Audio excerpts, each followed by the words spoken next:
So what I was saying earlier is that, like most people who grew up in the church, my spiritual journey started at home.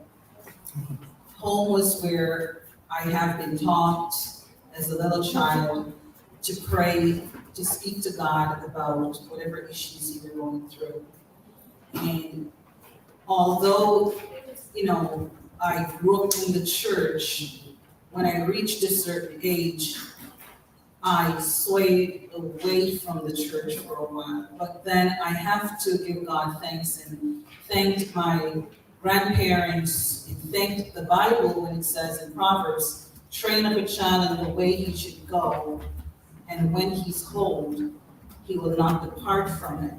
So my spiritual journey, although I swayed from what I knew as a child, I went back to those roots. So that's how my spiritual journey matured from those earlier years. Amen. Amen. Who else? Who else is? Will I have a mic individual? Brother Johnson, Sister Gloria. Even mic. Spiritual journey. Bishop Noah. Yes. Brother Ian said asking appropriate questions. Wonderful. All right, Sister Gloria, the mic is for you. Our third generation, so of course my spiritual journey started, Yes. my spiritual journey started, I didn't even know I was on a journey. Because we had morning and evening worship, doesn't matter what day it is. We went to church, we joined Pathfinder. Whatever's going on in church, we did it. You was My involved. siblings and I, yes. You were involved. And we were in Pathfinder. In Pathfinder, you have to do a certain amount of reading and studying of the Bible and so on. And so we engaged in all that. And I suppose as we continue, I don't really ask me about mine, but it's Yes, also grew. Because my friends from church or my friends in school also, my head teacher of the school was my friend. So we also did morning and university because I was in the government school. So the spiritual journey started even before I knew I was on a spiritual journey. All right. All right. Next.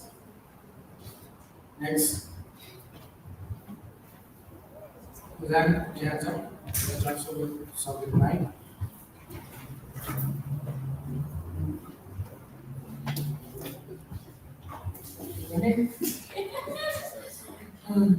My spiritual journey started without my realizing that it was a spiritual journey for me. I had the privilege of living right next to a Methodist church, and I work with seniors now, but the lady who looked after the church was a senior lady, elderly, and even though my mom and dad never ever took us to church that I can remember, they allowed us to go.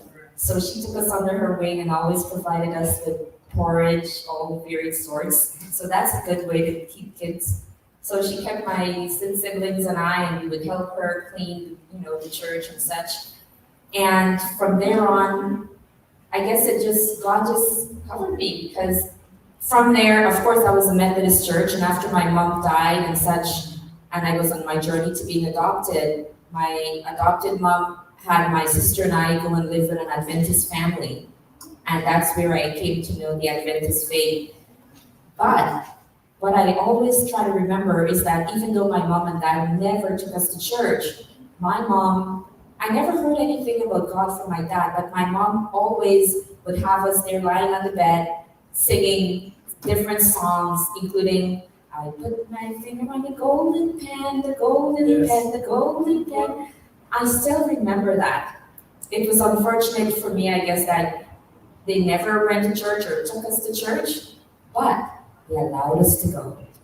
So that's where my journey started. I'm so grateful.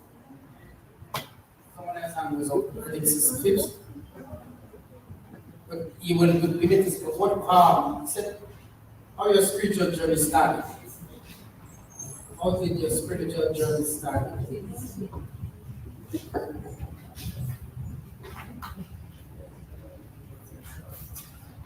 How did your spiritual journey? So, listen, if someone should ask you how your spiritual journey started, someone, an unbeliever,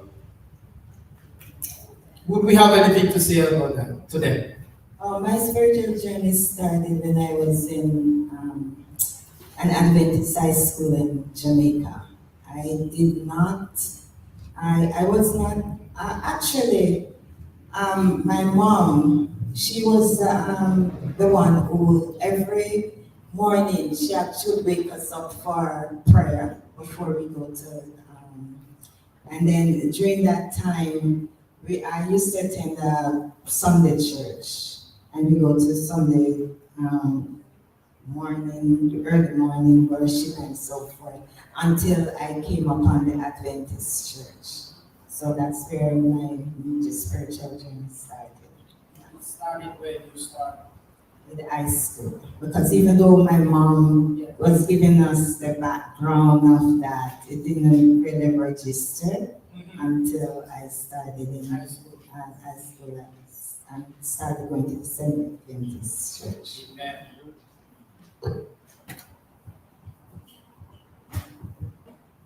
Yes.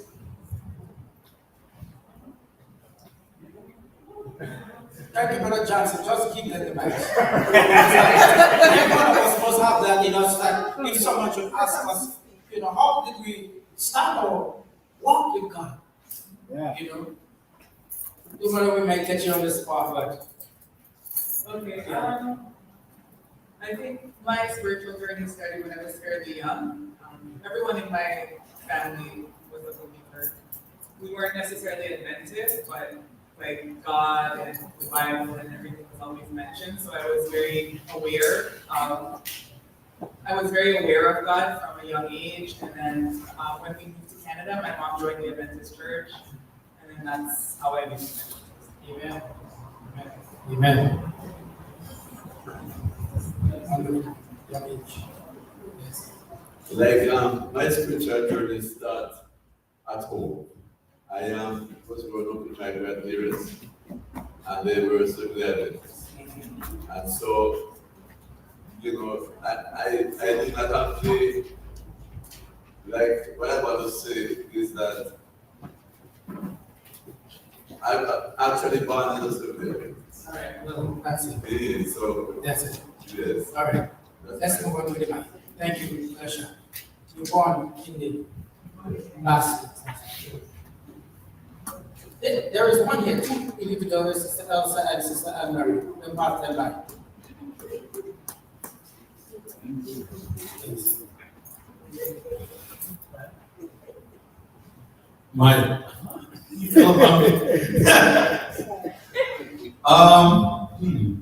sorry, I wasn't really because I was born in the church. I don't really remember exactly, but I did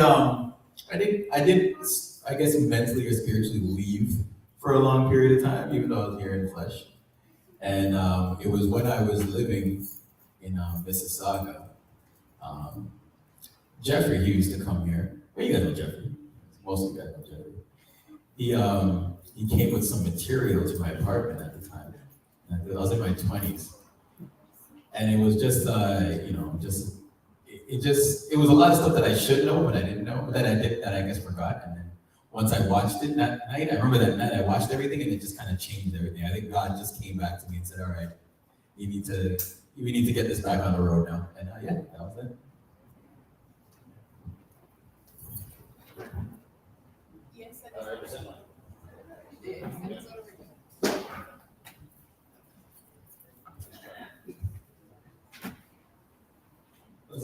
How did your spiritual journey start? In a nutshell, your spiritual journey.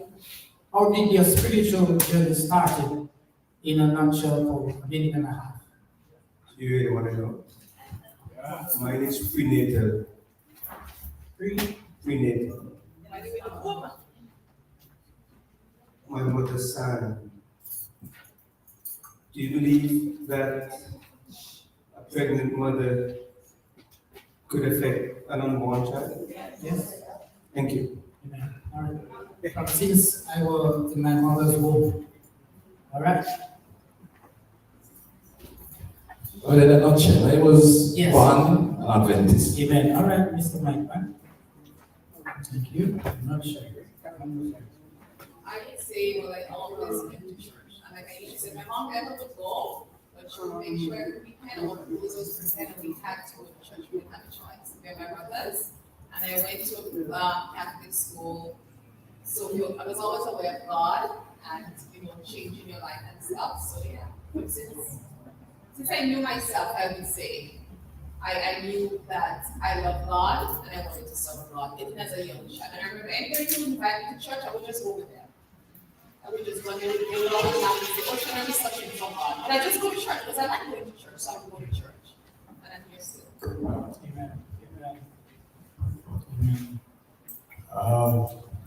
My spiritual journey started when some cousins of mine invited me to church. A lot of time I was a Catholic, but to me, I didn't call that spiritual. I go to church and the priest just see stuff and you don't understand. To me, that's not it. But it really started when, like I said, some cousins of mine invited me to church and after accepting Christ, or after a few months accepting Christ. Amen.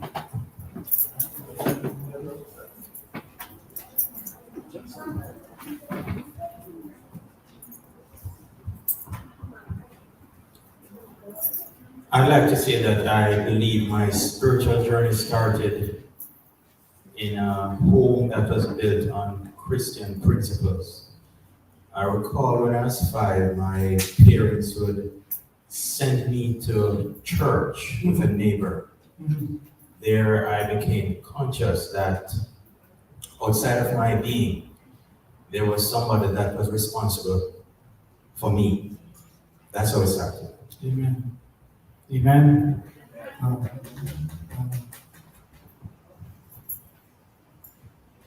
Yes, mine started when I was a little boy. I grew in two homes. My father was Baptist, my mother Adventist. And in the time that I've done something wrong, and I know what my father is going to do, You go to the house. I get a suit, pants or a shirt, and rush to my mom. And I tell my mom the truth, what I have done, because I know what I was going to get. And then I realized that reading the Bible, it used to help me very good. I never like crucifixion. Because I used to say, if that man can do so good, why they kill him? So I never like crucifixion. I was ignorant about it because in Easter. I also ignorant about it because if that man was doing so good and yet they nailed him up on a cross, what is sense then? But I never know it was really who caused him to be there. You see? So therefore, I have an understanding that Christ died for me. So that is where I believe that. Amen.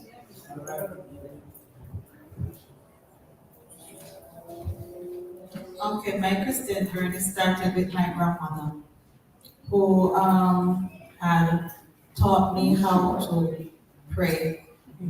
Prayer was the first thing that was taught to me. Like, I'd have to wake up early in the morning to pray, midnight and evening. And that is what started my journey with Christ.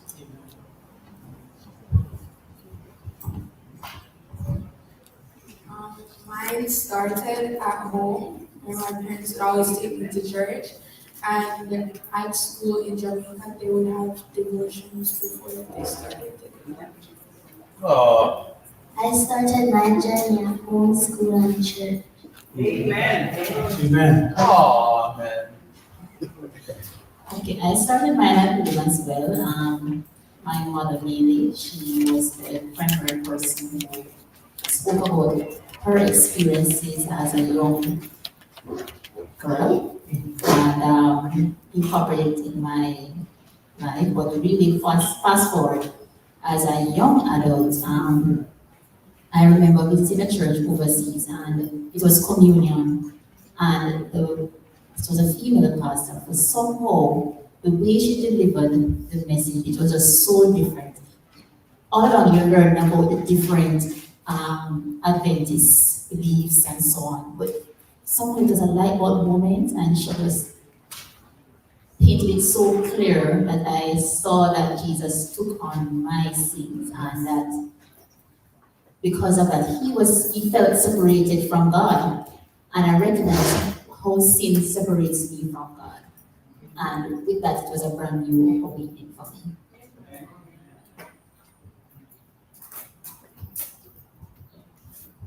Well, mine I find is a little bit emotional.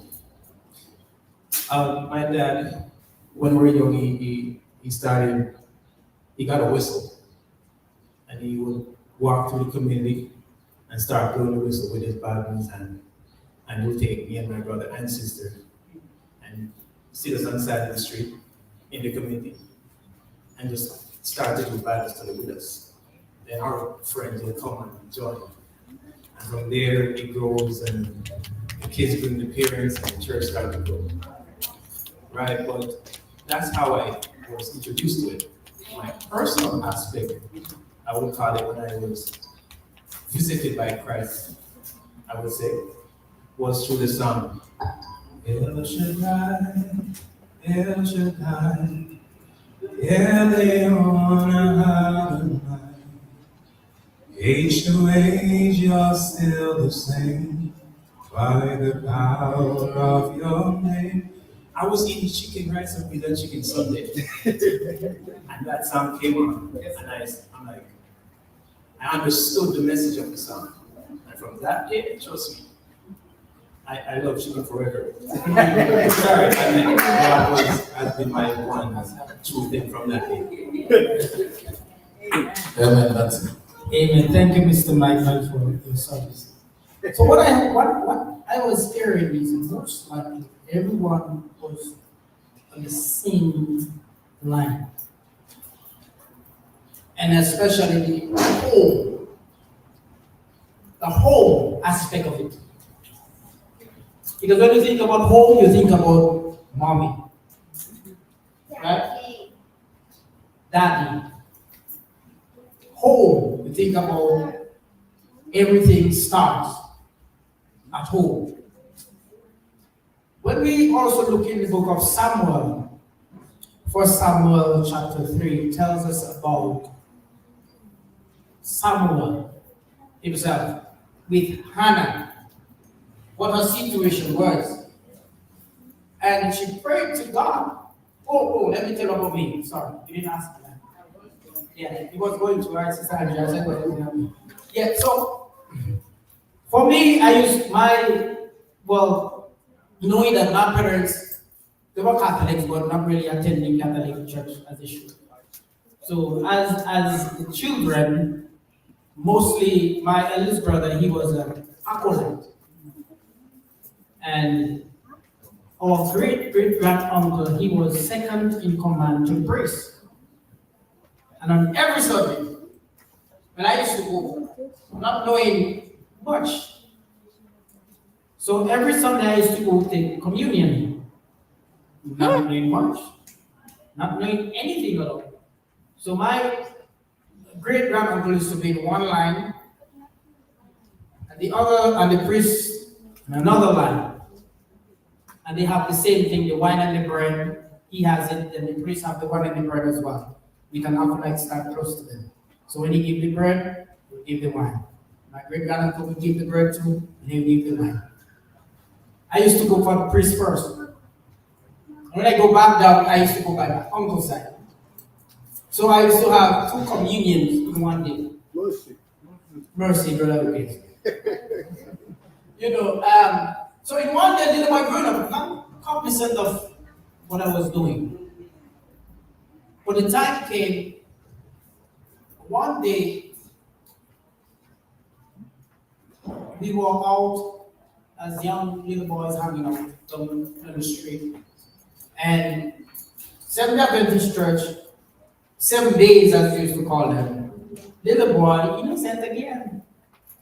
And they were having service one Wednesday night. And I took up some rocks. And as we may say, stone. I took up some rocks, and while they were having Wednesday night permitting, the church had it. You know, I threw it on the church, and when they heard it, man, they scamped out of the church. You know, and one of the guy came over, the elder came and he said, "What are you doing?" You know? And innocent guy, he said he's going to call him, he's going to report it to the police. Tell me, I don't break police. Mercy. You know, so after this, that's where my spiritual life began. After such an act, you know, knowing that God has spared my life from doing such, I could have struck God. But God knew He had a work for me. And so my spiritual journey, a couple months afterwards, a crusade was held in that same church, and Jesus called me unto Him. Amen. And I gave my life to Jesus. Remember Samuel, little Samuel, Hannah, her story. We all know it very well. And Eli, Hannah she had prayed, she was, distressed, not having a child, and she wanted a child, and she prayed honestly, and her husband, they knew each other, as the Bible stated, and they had it. And God saw and answered her prayer.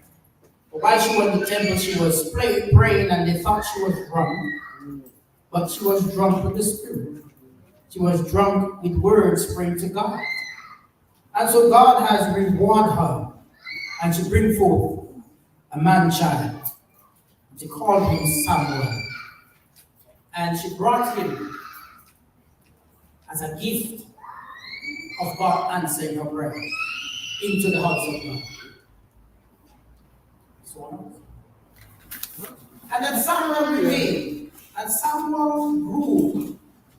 He grew in the church, he grew in the temple, and as Eli spent time with him, the time came when Samuel was asleep, and he heard his voice. The Lord called Samuel. Samuel thought it was who? Eli, who called him. So what he did, he ran to Eli, yes? Eli said, I didn't call you. Go back and sleep. Samuel's spiritual journey had not yet started. And so the voice called him again, and he obeyed and went to Eli again, and Eli said, not me, Samuel. Not me, but the next time you heard the voice, what should thou say? He says, speak, Lord. There's someone here. And he went back, and the voice called him again, and he did repeat to the voice that he heard what Eli had told him, and it was the voice of God. And in Samuel's journey began. And we know the story of Samuel and the great use that God made of him. Our story, our journey had begun, as we give many different definitions, but we all on the same journey. We all are on the same spiritual journey. Like Paul, like Abraham, like Isaac, like Jacob, like the apostles, like Daniel, like Job, like John, the Revelator. We all on that journey. And one of those days, we shall reap the harvest at the end of the line.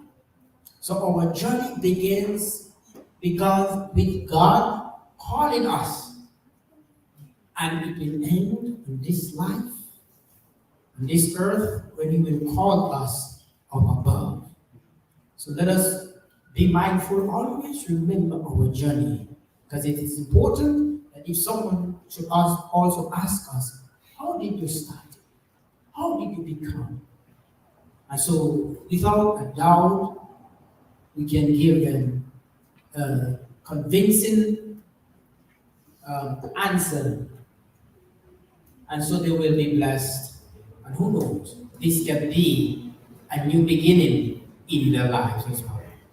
So my encouragement to us all, yes, Sister Gloria?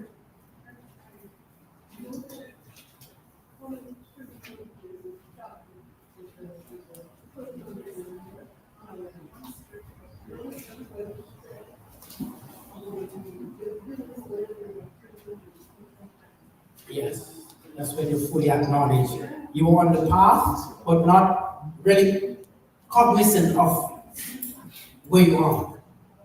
And then when it really comes to you, that's when it fully begins for you. Right? That's when it really begins for you. So I want to thank God for the way in which He has called us. In whatever way, we came out of, it was all in darkness. And He has brought us where? Huh? Yes, He has called us out of darkness into His marvelous light. So brothers and sisters, AY, let us continue to walk in the Spirit as He leads us day by day. God bless. Thank you so much for everyone who let me know how your spiritual journey began.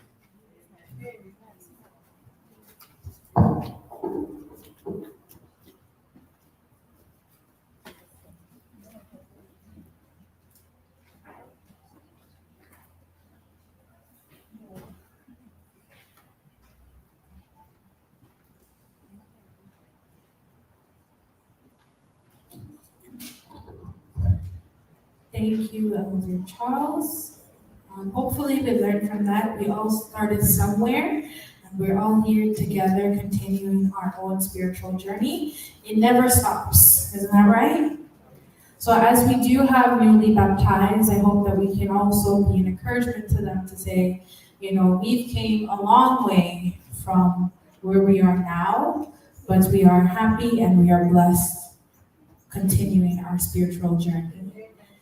Thank you everyone for joining this wonderful AY service. I hope you guys enjoyed your time, even though it's a bit hot. But the next AY will happen on July 27th. It should be at our regular time, which is 3 o'clock. Today was just a bit pushed back due to communion, but I hope to see everyone again, maybe with another friend or family who probably had backslidden. But just, be that encouraging person by their side and say, I'm here. We have a church family that's willing to accept you wherever you are at, because come as you are. Pastor, you want to say something? Thank you. So, Wednesday. Good. I thought I did mention about engaging you briefly in terms of the evangelistic journey, the planting seeds. I think we need to begin again. When I say begin again, that's not a good term. We need to continue. After one would have harvested, you take the seeds and you plant the seeds again.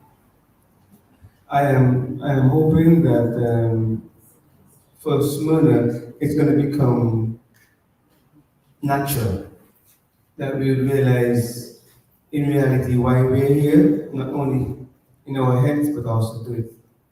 I want to challenge you just before you sit down in a few minutes, a minute or two, to study with somebody, man.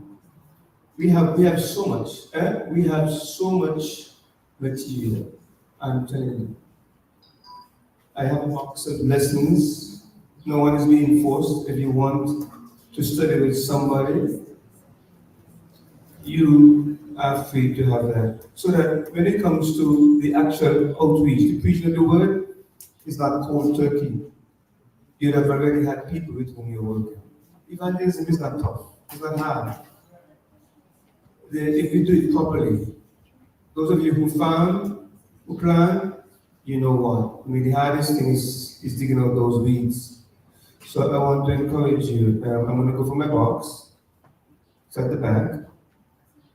And I'm going to come. I was actually on my way to the hospital to visit someone who's gravely ill, but I needed to be here just to engage you. Okay, so I hope that you would.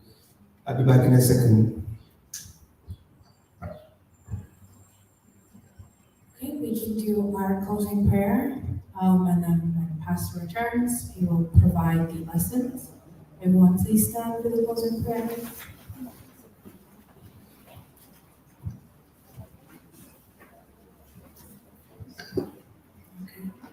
Dear kind and compassionate Father, thank you for all that you've done in bringing us all here. I ask that you continue to walk with us on our spiritual journey, be with the newly baptized in our church, that we can also assist them in the path that you have set for them.